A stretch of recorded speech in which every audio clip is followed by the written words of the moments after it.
Assalamualaikum warahmatullahi wabarakatuh. Alhamdulillah wassalatu wassalamu ala Rasulillah Sayyidina Muhammad bin Abdullah wa ala alihi wa sahbihi wa ala amma ba'du. Kepada yang saya hormati segenap jamaah sholat subuh berjamaah di masjid apa namanya? Raudhatul Jannah. Raudhatul Jannah. Mudah-mudahan perjumpaan kita pada pagi hari ini menjadi wasilah penyebab terkabulnya semua hajat dan keinginan kita, terhapusnya semua dosa-dosa kita, dan kita termasuk dalam golongan umat yang mendapatkan syafaat dari Nabi Muhammad SAW. Untuk kajian pagi hari ini, karena masih di dalam bulan November, artinya saat ini kita masih dalam nuansa Hari Pahlawan, maka saya ingin mengangkat tema untuk meneladani para pahlawan kita dan bagaimana kita mengisi nikmat kemerdekaan yang diberikan oleh Allah. Bahwa teladan yang paling baik di dalam Islam yaitu adalah Nabi Muhammad SAW. Kita wajib meneladani para pahlawan kita, tapi umat Islam ini sering lupa bahwa ada pemimpin para pahlawan, pahlawannya para pahlawan yaitu Rasulullah. Di dalam Al-Quran diterangkan, laqad kana lakum fi Rasulillahi uswatun hasanah. Sungguh telah ada pada diri Nabi Muhammad SAW suri tauladan, contoh-contoh yang baik. Sesungguhnya Islam ini adalah agama yang sempurna, dan Nabi Muhammad itu adalah al-insanul kamil, manusia yang sempurna, yang tentunya kita sebagai umatnya ketika dalam segala hal, baik di bidang pemerintahan, ekonomi, perdagangan, sosial kemasyarakatan, ilmu pengetahuan, semua itu sudah lengkap ada di dalam agama Islam, termasuk dalam urusan tata kelola pemerintahan. Maka yang pertama yang harus kita lakukan untuk meneladani para pahlawan itu adalah kita bersyukur kepada Allah bahwa kita ditakdirkan lahir dalam keadaan negara yang sudah merdeka, yang aman dan tentram, yang damai tanpa ada peperangan seperti zaman nenek moyang kita dahulu, sehingga dengan rasa bersyukur ini kita menghargai para pendahulu kita. Karena perjuangan untuk meraih negara ini, meraih kemerdekaan dan mempertahankan kemerdekaan, itu pengorbanannya sangat luar biasa dilakukan oleh segenap bangsa Indonesia. Seperti salah satu contoh, kenapa tanggal 22 Oktober itu akhirnya ditetapkan sebagai Hari Santri Nasional, karena ternyata ada fakta sejarah yang umat Islam jarang mengetahui. Peristiwa mulai dari tanggal 22 Oktober sampai tanggal 10 November. Nah, kita dulu waktu zaman di sekolah kan tahunnya cuma 10 November Hari Pahlawan. Di situ paling banter tentara sekutu datang ke Surabaya mengeluarkan maklumat kalau tidak menyerah akan diserang dari darat, udara, dan lautan. Nah, ternyata di situ ada beberapa peristiwa-peristiwa yang mana para ulama dan para santri punya andil yang cukup besar di dalam mempertahankan kemerdekaan Republik Indonesia. Saya ambil 3 contoh saja. Yang pertama yaitu tokoh sentral yang paling dikenal dari tanggal 10 November yaitu Bung Tomo. Nah, ternyata Bung Tomo ini beberapa waktu sebelum terjadinya pertempuran 10 November, beliau ini sowan kepada Hadratus Syekh Kiai Haji Muhammad Hasyim Asy'ari. Nah, ketika beliau sowan kepada Kiai Hasyim Asy'ari, beliau minta nasihat, beliau minta doa, beliau menyampaikan tujuannya untuk berjihad, membela tanah air. Maka pada waktu itu Hadratus Syekh Kiai Muhammad Hasyim Asy'ari memberikan ijazah ini ilmu yang bersanad, yaitu kalimat takbir. Nah, maka terjadilah ketika peristiwa 10 November, barokahnya Bung Tomo mengobarkan semangat para pahlawan melalui radio dengan kalimat merdeka dan Allahu Akbar, bergetarlah seluruh hati para pejuang kita sehingga mereka punya prinsip iskariman al syahidah, hidup mulia atau mati dalam keadaan syahid. Tidak ada satupun pejuang yang punya rasa takut ketika melawan penjajah. Yang mana kalau dihitung secara logika peperangan, potensi kekalahan kita sangat besar. Dilihat dari kelengkapan senjata yang dimiliki, kemudian kemampuan militer yang kita miliki, dan juga kita didukung dalam segala arah. Tetapi dengan kekuatan kalimat takbir Allahu Akbar yang mana Bung Tomo diajarkan, ditanamkan di dalam hati oleh Kiai Hasyim Asy'ari, maka segalanya tampak kecil, yang besar hanya Allah Subhanahu wa Ta'ala. Sehingga terjadilah pertempuran yang dahsyat yang akhirnya kita sampai saat ini tetap menikmati kemerdekaan Republik Indonesia barokah dari takbir Bung Tomo yang diajarkan oleh Kiai Hasyim Asy'ari. Ini yang pertama. Kemudian peristiwa yang kedua yang ini jarang diangkat di dalam fakta sejarah.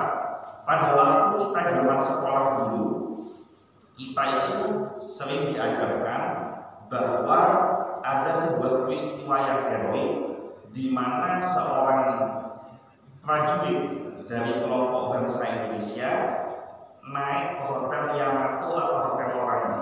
Sekarang ganti nama jadi Hotel Majapahit.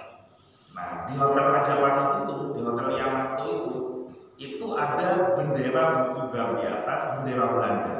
Warnanya merah, putih, biru.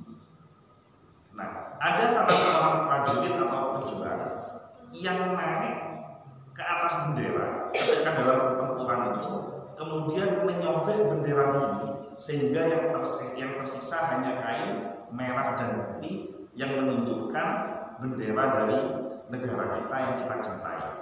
Nah, peristiwa sobeknya bendera biru itu menyebabkan runtuhnya moral pasukan tentara sekutu. Nah, yang menjadi pertanyaan, siapa orang yang bisa menyobek bendera yang berwarna biru tadi? Yang secara logika ketika pertempuran yang begitu mencekamnya, tentunya orang ini pasti akan digondong dengan senjata. Tentunya orang ini pasti akan ditembak karena negara ini kan simbol sebuah pertempuran. Jadi kalau negara ini sampai bendera ini sobek atau jatuh, maka moral pasukan pasti akan turun. Ternyata yang nyobek bendera Belanda itu adalah santri terpilih, santrinya Kiai Muhammad Hasyim Asy'ari. Diperintahkan oleh Kiai Hasyim Asy'ari berangkat dari Jombang sampai ke Surabaya. Beliau berjalan dengan membaca surat Yasin sebanyak 41 kali. Nah, di dalam kitab tafsir Ibnu Katsir diterangkan di bab fadilah surat Yasin, man qara'a Yasin fi lailatin yassarallahu umurahu fi asbara. Barang siapa yang membaca surat Yasin pada malam hari, maka Allah akan memudahkan segala perkaranya pada pagi harinya. Wa man qara'a Yasin fi lailatin ghafarallahu dzunubahu fi asbara. Barang siapa yang membaca surat Yasin pada malam harinya, maka Allah akan mengampuni segala dosa-dosanya di pagi harinya. Maka barokah membaca surat Yasin 41 kali, si pemuda ini, santrinya Kiai Hasyim Asy'ari, diberikan yassarallah, diberikan kemudahan oleh Allah, sehingga dari proses dari bawah naik ke atas nyobek bendera warna biru dilindungi oleh Allah, sehingga tidak ada satu senjata pun yang mampu melukai dirinya. Ini yang kedua. Kemudian yang ketiga, ada peristiwa yang menjadi puncak kemenangan dari tentara Indonesia melawan sekutu, yaitu terbunuhnya Brigadir Jenderal A.W.S. Malabar. Selama 350 tahun Indonesia dijajah oleh Belanda, 3,5 tahun dijajah oleh Jepang, ada ribuan pertempuran yang pernah terjadi, tidak pernah satu kali pun jenderal dari tentara penjajah mati di dalam pertempuran. Tetapi pada peristiwa 10 November, seorang jenderal mati di dalam pertempuran sehingga moral antara sekutu benar-benar utuh, sehingga mengakibatkan kita tetap bisa menikmati kemerdekaan yang dianugerahkan oleh Allah kepada kita.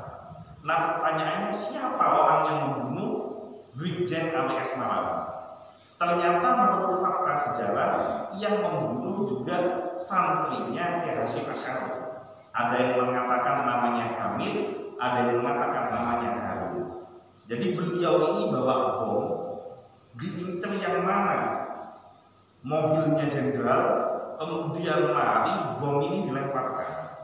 Nah, ketika bomnya dilemparkan meledak, sopirnya mati, jenderalnya juga mati. Nah, si Harun atau Hamid ini larinya terlambat, akhirnya beliau juga syahid di dalam pertempuran 10 November. Maka fakta-fakta sejarah seperti ini, kita sebagai umat Islam dan bangsa Indonesia wajib untuk mengajarkan kepada anak turunan kita bahwa kemerdekaan ini tidak diraih dengan mudah. Banyak pengorbanan yang dilalui, mulai dari tetesan air mata, keringat, bahkan darah, bahkan nyawa pun juga dikorbankan untuk kemerdekaan Republik Indonesia. Maka kalau saya boleh mengambil ayat Al-Quran yang bisa menggambarkan kenikmatan yang kita dapatkan di kemerdekaan Republik Indonesia ini adalah wa in ta'uddu ni'matallahi la tuhsuha. Kalau kita hitung-hitung nikmat yang diberikan oleh Allah kepada kita, niscaya kita tidak sanggup untuk menghitungnya. Kita bisa nikmat pergi ke masjid dengan aman, sholat subuh berjamaah dalam keadaan rasa tenang, kita bisa menyelenggarakan kajian pada pagi hari ini dengan rasa tentram. Ini adalah nikmat yang luar biasa yang diberikan oleh Allah kepada kita semua. Yang menjadi pertanyaan selanjutnya, para pendahulu kita sudah berjuang begitu luar biasa di dalam mempertahankan kemerdekaan negara kita. Nah, sekarang pertanyaannya, bagaimana kita yang ditakdirkan oleh Allah hidup di zaman milenial ini menikmati kemerdekaan yang diperjuangkan oleh para pendahulu kita? Apa yang harus kita lakukan untuk mengisi kemerdekaan ini?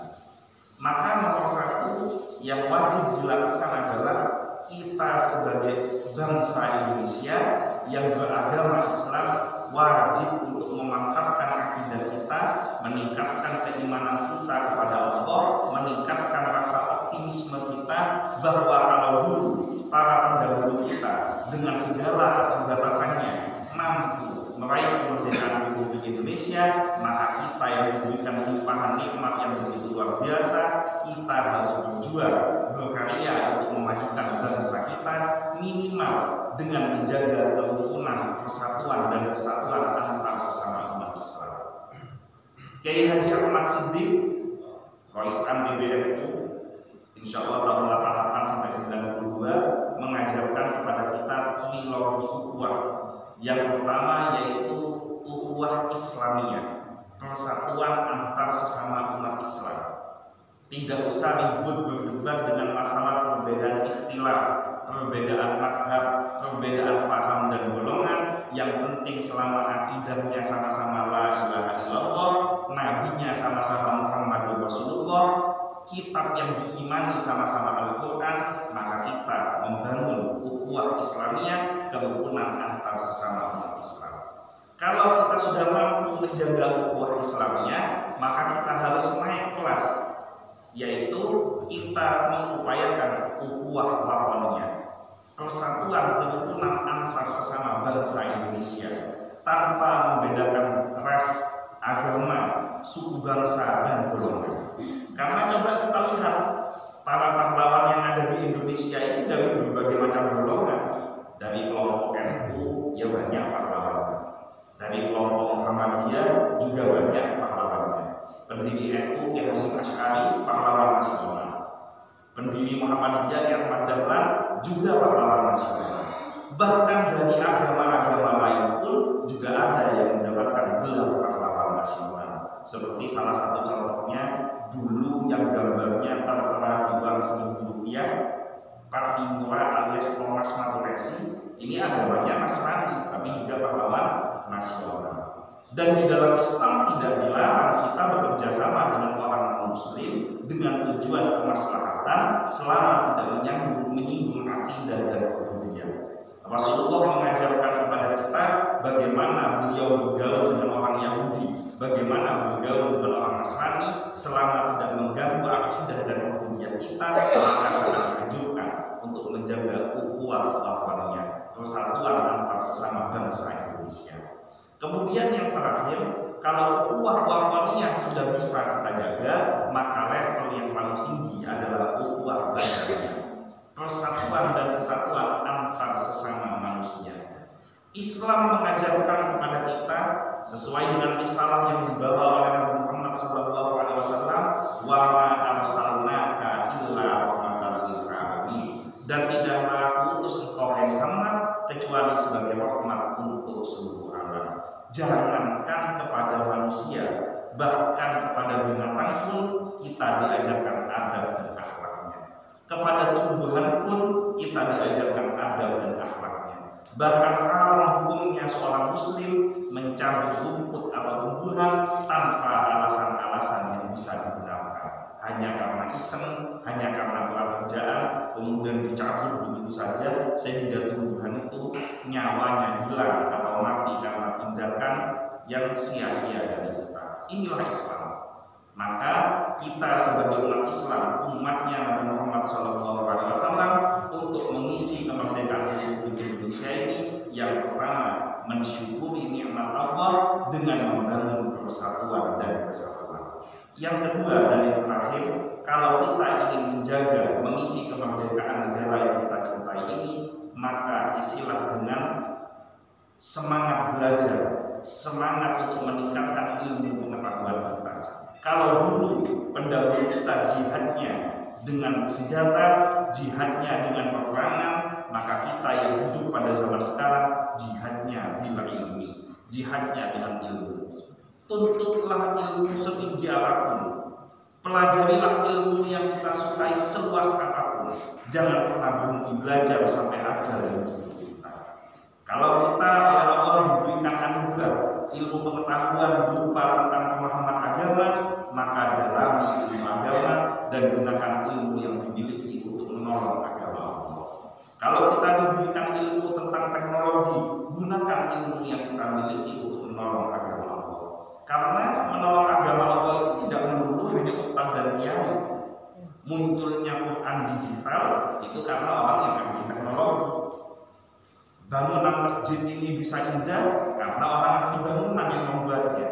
Begitu juga orang-orang para alim ulama terjaga kesehatannya juga karena ilmu kesehatan yang dimiliki oleh para tenaga medis. Maka apapun bidang keilmuan kita, dalami sampai kita menjadi alim di bidang kita masing-masing, sehingga bangsa kita semakin maju, bangsa kita semakin besar, dan kita dibanggakan oleh Nabi Muhammad SAW dalam rangka mempelajari sifat para pahlawan kita, wabil khusus sifat akhlak mulia dari Nabi Muhammad SAW. Mungkin itu saja kajian singkat yang bisa saya sampaikan pada pagi hari ini. Sebelum saya tutup, saya mohon keikhlasan al-fatihahnya. Yang pertama dikhususkan, kebetulan saya 11 hari yang lalu baru mendapatkan ujian dari Allah. Istri saya diwafatkan oleh Allah. Jadi saya mohon keikhlasan seluruh jamaah yang hadir pada pagi hari ini. Mudah-mudahan barokah al-fatihah jamaah yang hadir, istri saya husnul khotimah, kuburannya menjadi raudhah min riyadhil jinan, menjadi taman-taman surga, dan mudah-mudahan seluruh keluarga yang ditinggalkan diberikan ketabahan oleh Allah Subhanahu wa taala. Al-Fatihah.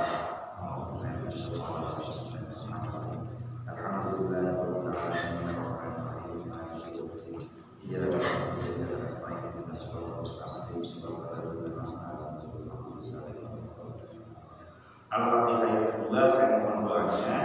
Insya Allah pada tanggal 17 Mei besok tahun depan, saya akan mulai peletakan batu pertama pondok pesantren Insan Kamil di Desa Getol, Kecamatan Tanah Krocok, Kabupaten Bondowoso. Mudah-mudahan pembangunan pesantren ini dimudahkan oleh Allah, bangunannya sudah berdiri sehingga bisa mencetak kader yang mensyiarkan agama Islam, mensyiarkan sunnah dari Nabi Muhammad SAW.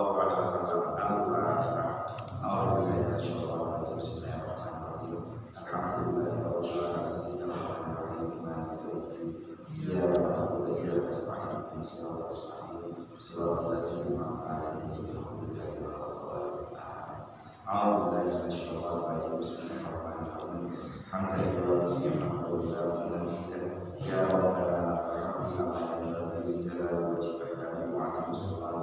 Allahumma sholli ala sayyidina Muhammadin sholatan tunjina biha min jami'il ahwali wal afat wa taqina min hajati al-hajat wa tuqarribna biha min jami'is sayyi'at wa tarfa'una biha indaka 'alal wajh wa tubayyinuna biha al-asrariyat min jami'il khairat fil hayati wa ba'da al-mamat rabbi fil wa walidayya wa rahmana kama rabbayani shaghira rabbana hab lana min azwajina wa dhurriyyatina waj'alna lil-muttaqina imama waj'alna muqima as-salati wa muqimi as-salati Allahumma jannibna al-afiyata was-salam wa haqqina al-sabra wa istiqamah wa a'inna al-mujahidin lana innaka sami'un du'a rabbana innaka wa rabbana wa amisna fi qawlina wa wa'afina rabbana atina dunya hasanah wa fil akhirati hasanah wa qina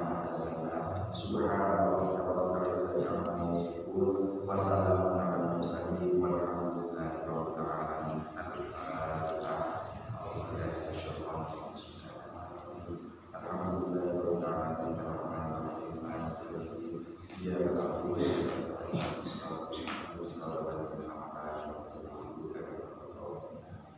Mungkin itu saja yang bisa saya sampaikan, kurang lebihnya mohon maaf. Wassalamualaikum warahmatullahi wabarakatuh. Wassalamualaikum warahmatullahi wabarakatuh.